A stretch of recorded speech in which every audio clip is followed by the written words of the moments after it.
And ladies and gentlemen, welcome to the Drizzle Wrestling Report. So here we go on a wonderful journey here. We have lots of stuff to cover.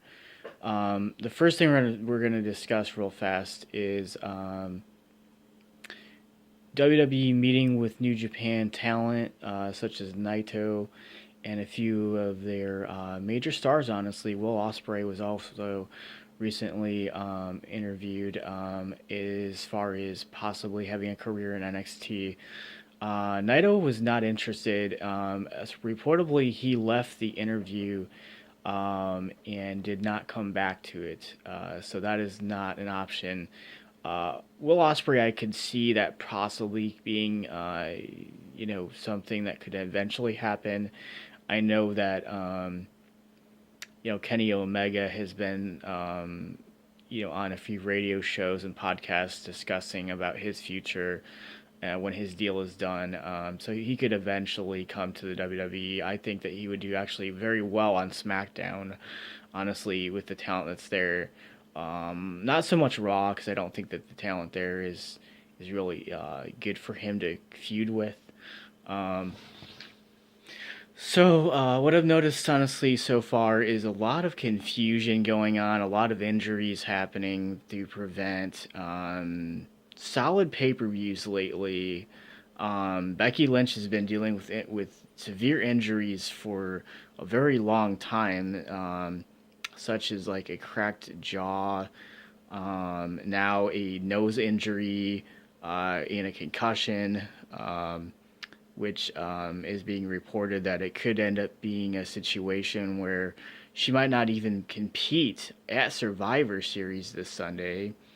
And that is going to be a huge shame, honestly, because I was looking forward to her versus Ronda Rousey, champion versus champion match. I think that would be, a huge loss for the pay per view.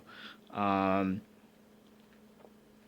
so let me think about here. I think really the matches that I'm looking forward to for Survivor Series this Sunday would be Nakamura versus Rollins. I think is going to be a really, really interesting match. I think the tag team 5-on-5 uh, traditional matches should be really interesting. The Brock Lesnar AJ Styles match, we've already seen that before. So I'm not really expecting a whole lot out of that. I mean, AJ's always going to put a great show on, and Lesnar, eh. I mean, I'm not quite understanding why WWE has renegotiated his contract again. I just don't understand it. I understand the Roman Reigns thing, like that affected a lot of your pay per views for this year with him walking away and having to temporarily retire because of his cancer, and that's understandable. But I just feel like there's other talent that you could have brought in that would have replaced the Lesnar thing. I just don't understand that. Like, yeah. Um, I think the Brothers of Destruction versus DX at Crown Jewel, I think was not a terrible match. I thought Shawn Michaels put on a pretty decent show. Um, in fact, I don't blame him for kind of walking away now and not really wanting to do any more work. I know that originally he was scheduled to appear at several events, but right now it's being discussed because of Triple H's injury and having surgery that basically that whole WrestleMania thing is not going to happen. I mean, Triple H is injured; he's still not going to be able to compete by then. So unfortunately, we're not going to get the Batista versus Triple H match like we thought we were going to be getting. Um, so now it could end up being Randy Orton and Batista. That's what I'm hearing. Um, so I think WWE is doing the best that they can do. I think the War Games NXT event should be really solid and well written. I think and I don't know. NXT always puts a great show on. What are your comments as far as what do you think WWE should do for Survivor Series if Becky Lynch can't go?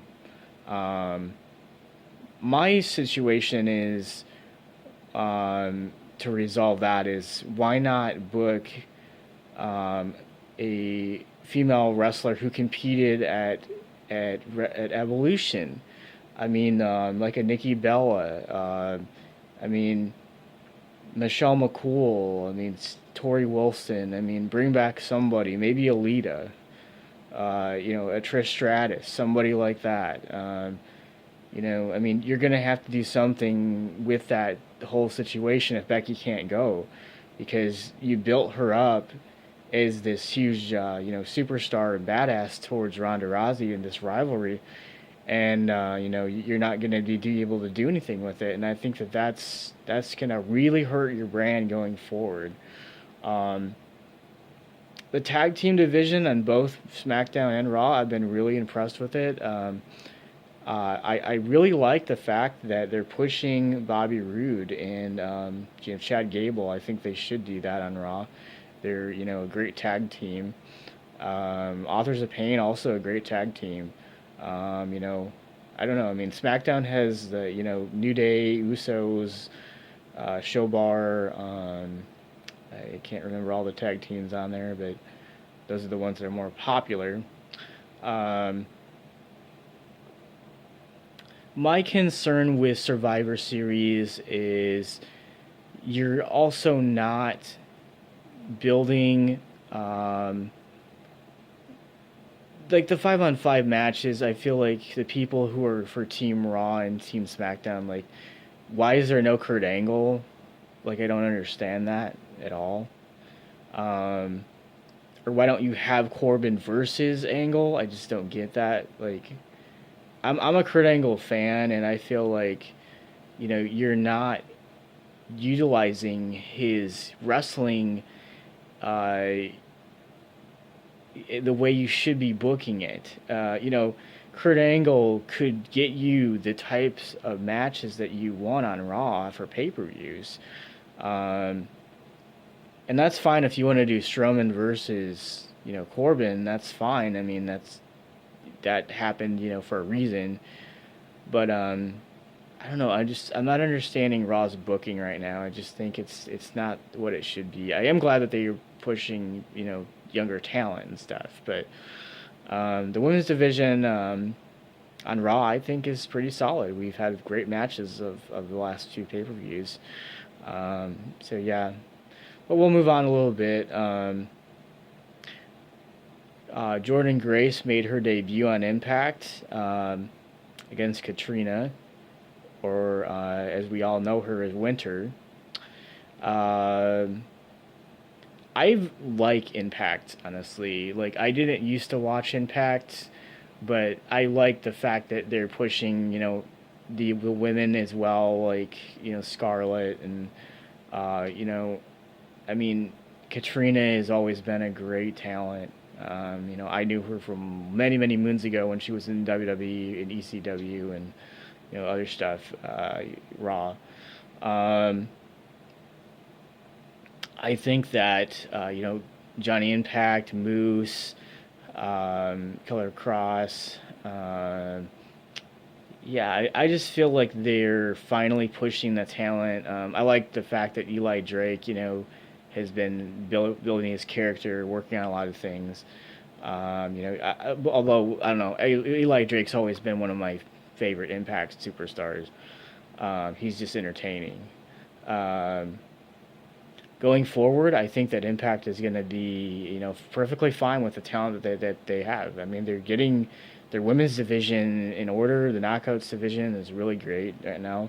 OVE has great rivalries. I mean, with Brian Cage and other talent.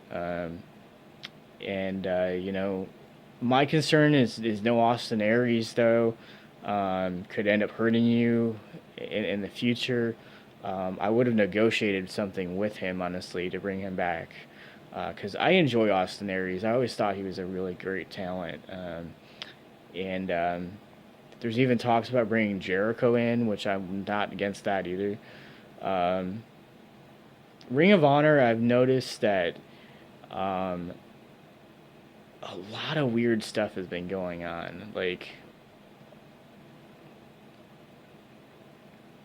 Jeff Cobb finally made his debut.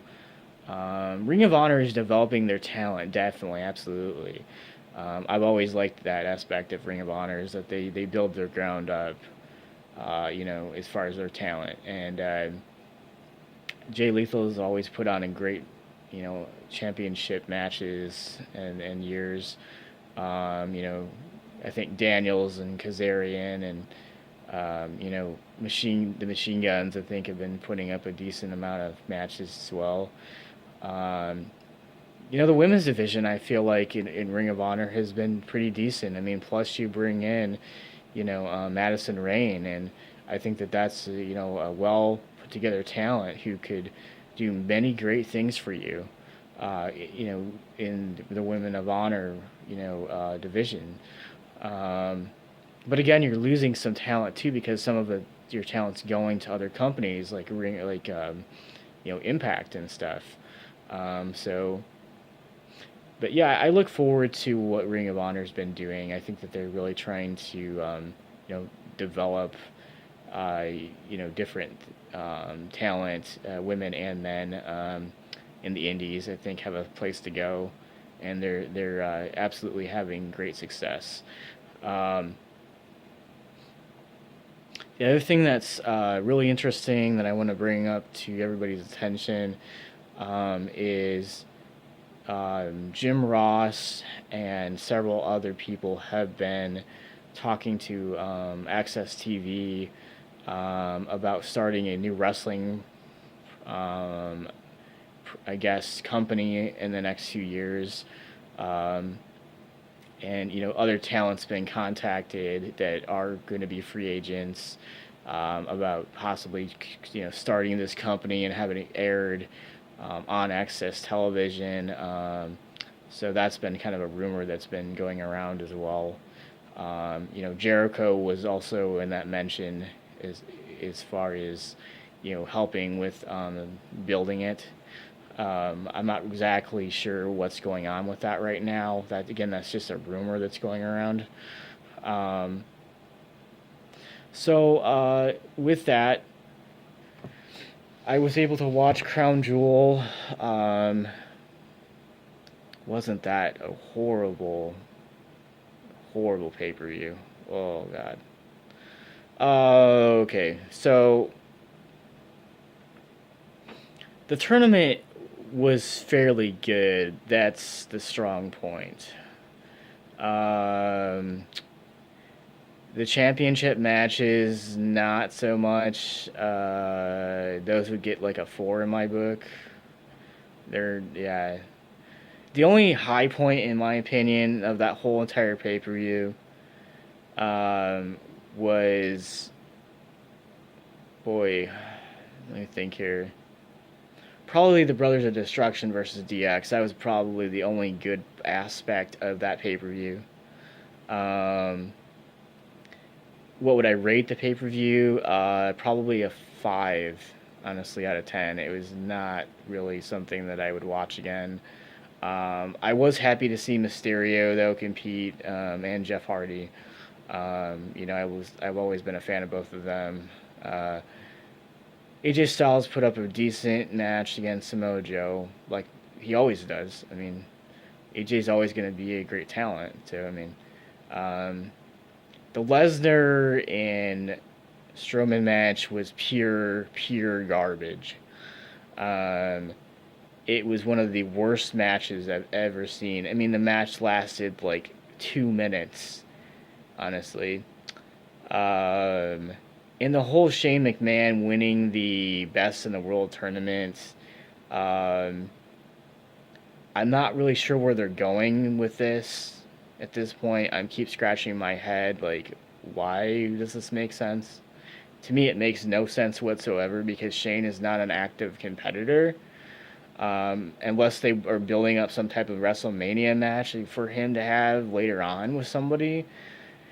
And so that's what I would give that. Now, SmackDown lately has been fairly good shows. Like, I have nothing against SmackDown. SmackDown has always been a great show, the last few months. And the same thing with Raw. I think Raw's been getting better as well. Um, my concern is what are you going to be doing towards WrestleMania season with no clear fit picture of what matches you're going to be having. And yeah. And then, okay. So we're going to shoot this whole CM Punk thing down because people keep bringing it up. And he's said so many times, I keep repeating myself over and over again in every wrestling video I do. He is only interested in doing martial art UFC type fights. I mean, every wrestling site right now online is reporting that he's negotiating with Vince McMahon. He wants to have a match with Shane McMahon at WrestleMania. None of that has been confirmed, guys. Let's just wait for this to be played out. Do I honestly think that CM Punk is going to be back for a WrestleMania match this year? I am 99.5% sure that that is not going to happen. Now, AJ versus Shane, yes. Maybe a Raw star versus Shane, like Kurt Angle. Or maybe like, a Finn Balor. Or somebody like that. Yes, that could happen, absolutely. I would think that would happen over that CM Punk rumor. Now, Cody Rhodes and the Young Bucks, do I think they could show up in WWE at some point in time? Probably. I would say probably 85.5% chance of that happening, yes. Royal Rumble, possibly even. Because look at who's injured right now and out. Kevin Owens, Sami Zayn. I mean, there's so many injuries right now. I mean, they are really hurting for top talent. So, yes, absolutely, I can see that happen. But I'm sorry to disappoint the Punk fans, but I am very positive that Punk is not going to be showing up on Monday Night Raw this whole year. Honestly. I am guaranteeing that is not going to happen. And if I'm wrong, I'm wrong. But I'm just saying right now, I doubt that is going to happen. He is dedicated to being a martial arts fighter. I just want to make it clear. Trust me, I spend a lot of time online looking at stuff, reading stuff. I know this stuff. I know wrestling. I know Punk. When Punk says he's done with professional wrestling, I believe him. I highly doubt he's going to be at WrestleMania. And I'm sorry for the fans out there who believe that he is, but I just don't see it. I don't at all.